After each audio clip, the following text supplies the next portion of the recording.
بسم اللہ الرحمن الرحیم۔ السلام علیکم ورحمۃ اللہ وبرکاتہ۔ حدیث بساط اور اصحاب کہف۔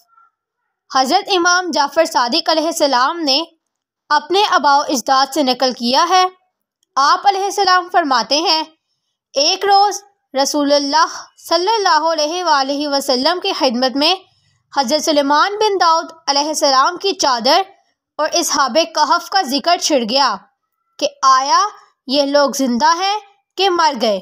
رسول اللہ صلی اللہ علیہ وآلہ وسلم نے فرمایا، تم میں کون ہے جو یہ چاہتا ہو کہ جب غار کے دروازے کو ملاحظہ کرے تو اصحاب کہف پر سلام کرے؟ حضرت ابو بکر رضی اللہ تعالیٰ عنہ، حضرت عمر رضی اللہ تعالیٰ عنہ، حضرت عثمان رضی اللہ تعالیٰ عنہ عرض کی، اے اللہ کے رسول صلی اللہ علیہ وآلہ وسلم، ہم اس بات کے آرزومند ہیں۔ رسول اللہ صلی اللہ علیہ وآلہ وسلم نے بلند آواز سے درجان بن مالک کو آواز دی۔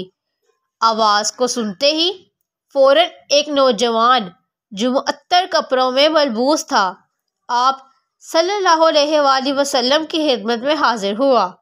حضور صلی اللہ علیہ وآلہ وسلم نے حکم دیا کہ حضرت سلیمان بن داؤد علیہ السلام کی چادر کو میرے پاس حاضر کرو۔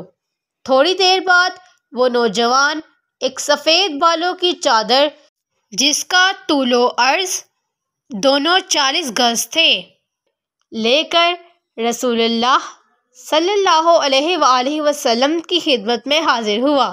درجان بن مالک وہ چادر مسجد کے صحن میں ڈال کر غائب ہو گیا۔ رسول اللہ صلی اللہ علیہ وآلہ وسلم نے اپنے غلام بلال رضی اللہ تعالی عنہ اور ثوبان رضی اللہ تعالی عنہ سے فرمایا، اس چادر کو لے جا کر مسجد کے دروازے کے قریب بچھا دو۔ دونوں نے حکم کی تعمیل کی۔ رسول اللہ صلی اللہ علیہ وآلہ وسلم نے حضرت ابو بکر رضی اللہ تعالی عنہ، حضرت عمر رضی اللہ تعالی عنہ، حضرت عثمان رضی اللہ تعالی عنہ اور امیر المومنین علی علیہ السلام کو اور سلمان فارسی رضی اللہ تعالی عنہ کو حکم دیا کہ تم میں ہر آدمی اس چادر کے کونے پر بیٹھ جائے اور امیر المومنین علیہ السلام چادر کے درمیان میں تشریف فرما ہو۔ سب نے حکم کی تعمیل کی۔ رسول اللہ صلی اللہ علیہ وآلہ وسلم نے آواز دی، اے منشیا! فوراً ہوا نے چادر کے اندر داخل ہو کر اس کو اڑا کر غار کے دروازے پر لے جا کر رکھ دیا۔ حضرت امیر المومنین علیہ السلام نے حضرت ابو بکر رضی اللہ تعالیٰ عنہ سے کہا، آگے بڑھ کر اصحاب کہف کو سلام کریں۔ حضرت ابو بکر رضی اللہ تعالیٰ عنہ نے کہا، اے علی علیہ السلام، میں کیا کہوں؟ آپ علیہ السلام نے فرمایا، کہو، السلام علیکم یا نجبا اللہ فی ارض۔ حضرت ابو بکر رضی اللہ تعالیٰ عنہ نے حضرت علی علیہ السلام کے ارشاد کے مطابق آگے جا کر اصحاب کہف کو آواز دی۔ غار کا دروازہ بند تھا۔ حضرت ابو بکر رضی اللہ تعالی عنہ نے 3 دفعہ آواز دی، کسی نے جواب نہ دیا۔ حضرت ابو بکر رضی اللہ تعالی عنہ آ کر بیٹھ گئے اور کہنے لگے، اے امیر المومنین علیہ السلام، مجھے کسی نے جواب نہیں دیا۔ امیر المومنین علیہ السلام نے حضرت عمر رضی اللہ تعالی عنہ سے کہا، اٹھو، تم بھی اپنے ساتھی حضرت ابو بکر رضی اللہ تعالی عنہ کی طرح جا کر سلام کرو۔ حضرت عمر رضی اللہ تعالی عنہ نے بھی حضرت ابو بکر رضی اللہ تعالی عنہ کی طرح 3 دفعہ سلام کیا، لیکن کسی نے جواب نہ دیا۔ حضرت عمر رضی اللہ تعالی عنہ آ کر بیٹھ گئے۔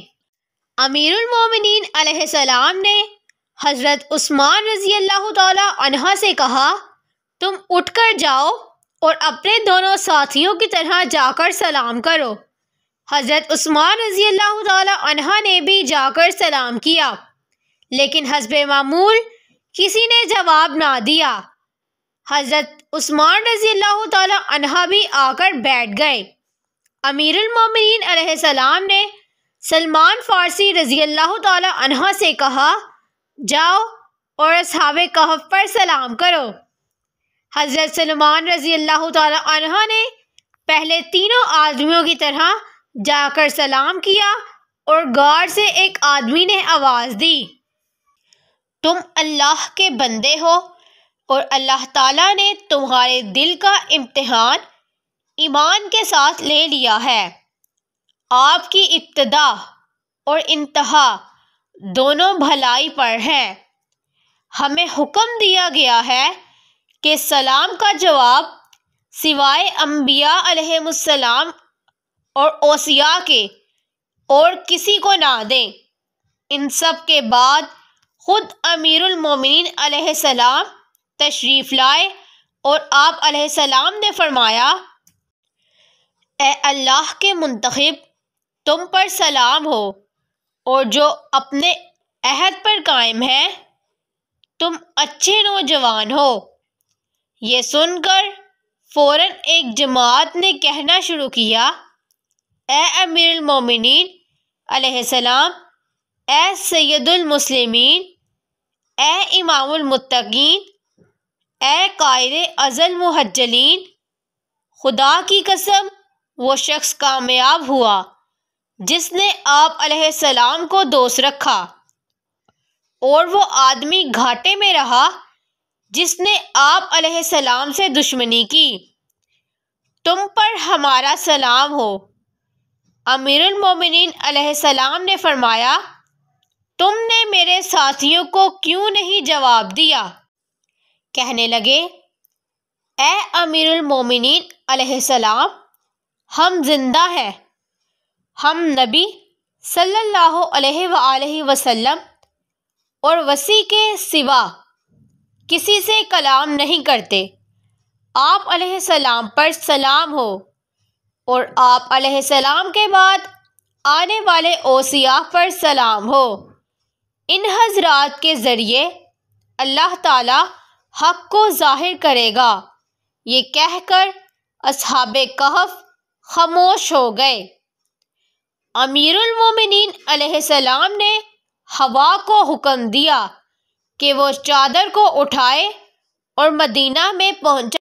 پس وہ چادر اٹھا کر مدینے لے آئی، اور یہ لوگ اس پر ایسے بیٹھے تھے جیسے پہلے سوار ہوئے تھے۔ انہوں نے سارا قصہ رسول اللہ صلی اللہ علیہ وآلہ وسلم سے بیان کیا، جیسا کہ اللہ تعالیٰ نے اصحاب کہف کا قصہ کو قرآن میں بیان کیا۔ اذ آوى الفتية إلى الكهف فقالوا ربنا آتنا من لدنك رحمة وهيئ لنا من أمرنا رشدا۔ جب ان جوانوں نے غار میں پناہ لی تو کہنے لگے، اے ہمارے رب، ہمیں اپنی بارگاہ سے رحمت عنایت فرما اور ہمیں ہمارے اقدام میں کامیابی عطا فرما۔ سورہ کہف آیت 10۔ اوفی نے یہ شعر بیان کیے، حضرت امیر المومنین علیہ السلام وہ ہے کہ جنہوں نے اصحاب کہف سے بات چیت کی تھی۔ لوگ اکٹھے تھے۔ حضرت امیر المومنین علیہ السلام منبر پر تشریف فرما تھے۔ اژدہا نے آپ علیہ السلام سے گفتگو کی۔ خطرناک شیر آپ علیہ السلام سے ہم کلام ہوا، جو آپ علیہ السلام کی فضیلت کا بے حد معترف تھا۔ آپ علیہ السلام لوگوں پر اللہ تعالیٰ کے خلیفہ ہیں۔ جسے اللہ تعالیٰ چاہتا ہے ویسے مقدر کرتا ہے۔ فرات کے پرخطر روز آپ علیہ السلام کے عجیب و غریب معجزہ کو یاد کرو۔ آپ علیہ السلام نے دریا پر عصا بلند کرتے ہوئے فرمایا، جس نے 7 آسمانوں کو پیدا کیا ہے، ساکن ہو جا۔ دریا کی موجیں تہہ میں چلی گئیں، پانی کثیر مقدار میں تھا، اس کا تیسرا حصہ غائب ہو گیا۔ آپ علیہ السلام کے معجزے بے شمار ہیں جن کو ہر عقل مند جانتا ہے۔ کتاب عیون المعجزات، شیخ حسین بن وہاب، صفحہ 23 تا 28۔